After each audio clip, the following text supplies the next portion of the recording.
Olá, meus irmãos, Deus os abençoe, em nome de nosso Senhor Jesus Cristo. Uma grande alegria para mim, para mais essa conversa aqui nesse dia. Hoje eu quero continuar meditando na mensagem, a palavra falada é a semente original. E todos nós sabemos que o Espírito Santo deu ao profeta aquela visão sobre as puxadas, sobre a pescaria, sobre como que o eleito seria fisgado pela palavra neste momento, nesta hora que nós estamos vivendo, que a gente chama de a abertura da palavra. Ele sonhou que estava pescando e ele então dava uma puxada e tudo que ele alcançava eram peixes pequenos, até que o Espírito Santo lhe deu a orientação de que ele deveria deixar os pentecostais, porque eles eram bebês, eles apenas queriam saltar, pular, bater palmas, queriam apenas o avivamento que vinha a respeito dos dons. Então o Espírito Santo falou de que ele teria êxito pregando a palavra fora do sistema pentecostal e ele então pescaria a truta arco-íris. Veja, arco-íris, 7 cores, representando também a perfeição. José recebeu do seu pai uma capa de 7 cores, também representando a era de Efésios. Veja, a estatura de um varão perfeito. Essa é a truta arco-íris da qual o Espírito estava se referindo. Então todos nós sabemos que nesse novo Efésios, veja, onde nós estamos, veja, esse é um tempo de redenção. Por isso ele pregou a mensagem, redenção por poder, redenção em regozijo e plenitude, redenção pelo sangue, para mostrar que o eleito é a obra-prima, o eleito é a grande meta, é o grande propósito de toda a pregação do Evangelho, de toda a abertura dos 7 selos, de toda a razão pela qual 7 trovões emitiram suas vozes, a razão da mensagem de Malaquias 4, restaurar a igreja à condição de fé original, a abertura dos 7 selos, que é o grande livro da redenção, para revelar as 7 igrejas, veja, revelar os 7 anjos, revelar a grande obra redentora de Deus, realizada por predestinação. Então é a palavra que está realmente trazendo esse eleito à luz, é a palavra que separa a casca do grão. Por isso nós estamos vivendo um momento extremamente delicado, isso ao redor do mundo, não é apenas em nosso país. Veja, estamos vivendo o cumprimento da profecia das 3 unções que Deus disse para Elias: unge a Eliseu, profeta, em teu lugar, unge a Jeú e unge a Azael. E disse o Espírito: o que escapar da espada de Eliseu, a espada de Jeú alcançará. E o que escapou da espada de Jeú, Azael alcançará. Então todos nós sabemos, note, que Eliseu representa a verdadeira igreja. E a verdadeira pregação da palavra sai de dentro desse quíntuplo de Efésios. Veja, e essa palavra veio para ferir, veio para também realizar julgamento contra todos aqueles que rejeitaram a verdade da palavra. Jeú representa aqueles que tomaram a mensagem. Veja, os falsos ungidos que vieram depois do profeta.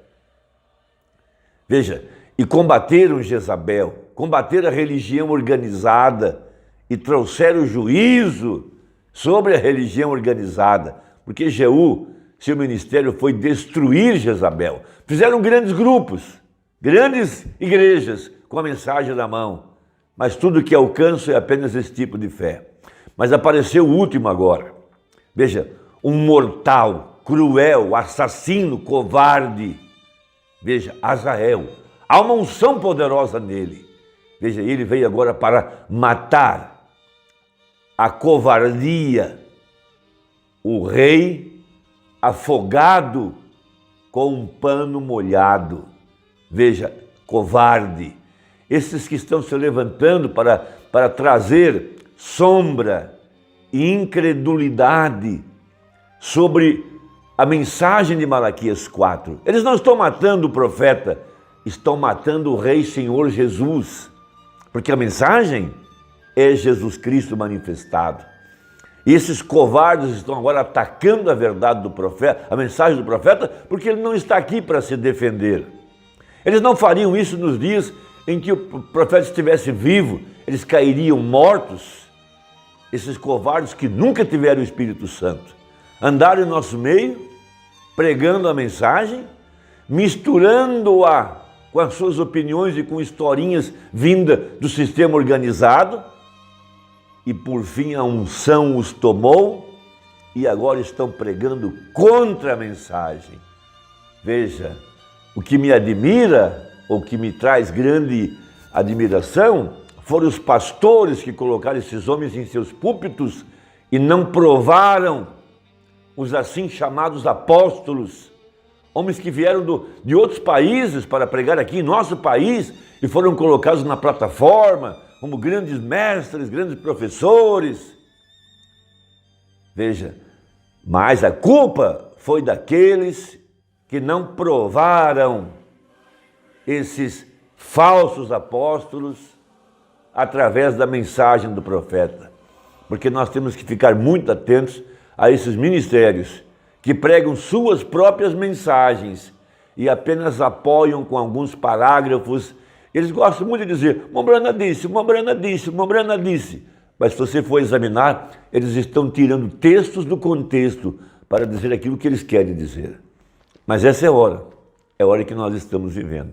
Mas a mensagem, a palavra, veja, ela vem para resgatar o verdadeiro eleito. Então Jesus disse que os apóstolos seriam pescadores de almas. Veja, um pescador lança uma rede e aí fora está o peixe, mas vem muita coisa ruim junto. Veja, Lucas capítulo 5. E aconteceu que, apartando-se a multidão para ouvir a palavra de Deus, estava ele junto ao lago de Genezaré. Veja, e viu estar 2 barcos junto à praia do lago. E os pescadores, havendo descido deles, estavam lavando as redes. Sim? E entrando num dos barcos, veja, depois da pescaria, já no final, veja, e entrando num dos barcos, que era o de Simão, apóstolo, pediram que o afastasse um pouco da terra. E assentando-se, ensinava do barco a multidão. E quando acabou de falar, disse a Simão, faze-te ao mar alto, não aqui no raso, não aqui na praia, não na primeira etapa, segunda etapa, que só atrai gente que quer sinais, que quer viver sem trabalhar, que quer apenas espetáculo. Veja, eles não são crentes, eles vão para a igreja, não para aprender. Eles querem ficar assentados num banco como espectadores, como quem vai a um teatro, para ouvir a música, para ouvir o pregador, para ouvir uma história. Eles gostam de ficar assentados, mas nunca tomam nenhuma decisão, não vêm para aprender. Então aparecem pregadores estrangeiros com programas e coisas, histórias para contar. Esse tipo de espírito só agrada aos ouvidos de espectadores. Mas veja, e quando acabou de falar, disse a Simão, faze-te ao mar alto e lançai as vossas redes para pescar, lá no profundo. E respondendo Simão, disse-lhe, mestre, havendo trabalhado toda a noite, nada apanhamos, mas sobre tua palavra lançarei a rede. E todos nós sabemos que a pescaria foi um sucesso. Pegaram grandes peixes, encheram o barco, mas porque o fizeram de acordo com a palavra. A única forma de capturar o eleito é pregar a mensagem, nada mais. Não tem que enfeitar, encher de historinhas, filosofia e assuntos e novidade. Essas novidades só atraem gente que gosta de sentar em banco de igreja e que nunca se tornam discípulos. E são essa gente que eles vão enganar depois com o seu falso evangelho com essa unção de Azael para matar. Essa que é a verdade. Então veja, é 176 da mensagem, a palavra falada é a semente original. Há uma lavoura aí fora, ou melhor, 175. Qual a finalidade da pregação, irmão Brana? Há uma lavoura ali fora. A única coisa que estou fazendo é jogando a rede. Estou apenas lançando-a ali, vendo até onde ela vai. Se eles a repelem, a graxa do lixo do mundo, as denominações lançam isso para fora, nada posso fazer. Mas se há aí fora um que pode absorver isso, ele será um filho e filha de Deus tão certo quanto o mundo. Por quê? São predestinados. Então agora, o que está acontecendo? O Espírito está botando peixe de um lado e jogando fora o que não presta. E o que é que faz a separação? A palavra. Sim? Porque a única forma de desmentir a mensagem do Mombrana é com mentiras, é com falso testemunho, é tirando coisas, extraindo fatos isolados. Porque nós conhecemos o espírito do profeta, conhecemos o tipo de homem que ele foi, que tipo de espírito que ele tinha, quem habitava dentro dele. Nós conhecemos o homem. Não apenas a mensagem, nós conhecemos o homem. Porque um pedaço da verdade é o que está no livro, o outro pedaço estava na vida dele. Esses que estão agora tentando acusá-lo, nunca vão produzir nada, eles não produzem nem 1% do que produziu o profeta. Mas nós conhecemos o homem, conhecemos o seu coração, conhecemos o seu caráter, conhecemos o espírito que habitava nele, porque a vida de Deus reproduziu-se outra vez em carne humana. Então veja, esta é a razão pela qual Deus pode operar suas obras através de Jesus. Ele era o Filho predestinado. Sim, ele foi o Cordeiro sacrificado antes da fundação do mundo, antes de 100 bilhões, de trilhões, de milhões de anos atrás. Antes que existisse, antes de Gênesis 1, citado há pouco tempo atrás. Ele estava correto, então, predestinado para tomar o seu lugar. Esta foi a razão pela qual ele fez a vontade do Pai, e ele foi a palavra manifestada, e cada um dos outros filhos terá a mesma manifestação, e foram esses que foram predestinados. Sim, veja, aquele grupinho em cada geração subirá na ressurreição desde o princípio do mundo, e a razão que eles seguram isso, até mesmo Paulo falou sobre isso em Hebreus capítulo 11, diz que eles peregrinaram em pele de ovelhas e pele de cabras, e foram destituídos, aflitos e atormentados, dos quais esse mundo não é digno. Amém? Não tinham nada para comer, e correram, e cavaram, e foram perseguidos e cerrados pelo meio, como Isaías foi, e muitos outros. Paulo falando daqueles homens. Quem eram? Ele disse que foram cerrados pelo meio. Isaías, o profeta predestinado, até mesmo antes do mundo existir, ele deveria vir através do ventre de Eva, mas então veio através do ventre de uma mulher. Seu espírito teve que vir aqui para ser testemunha.